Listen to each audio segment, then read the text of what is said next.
Mga kahuwan, panoorin ang video na ito upang alamin ang pinaka-latest na balita tungkol sa lagay ng panahon at bagyo update today. Nakakaapekto pa rin ang habagat.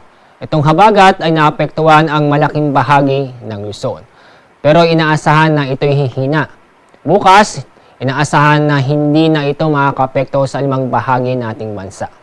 Ang magiging dominant weather system ay easterlies. Itong easterlies ay inaasahang magtatagal sa ating bansa sa susunod na 2 hanggang 3 araw.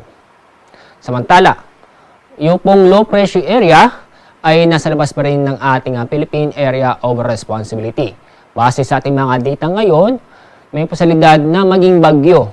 Pero mababa ang tsansa na ito'y pumasok sa ating Philippine Area of Responsibility.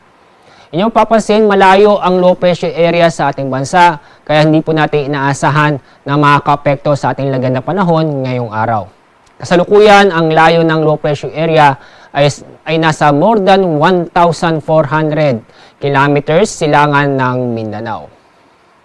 Ngayong araw may inaasahan tayong malalakas na pag-ulan, inyong makikita dito sa kalulang bahagi ng Northern at Central Luzon.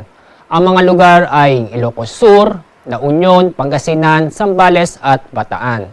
Kaya sa mga kababayan po natin sa mga nabanggit na lugar, patuloy pa rin tayong mag-ingat dahil sa mga posibleng pagbaha o pagguho na lupa.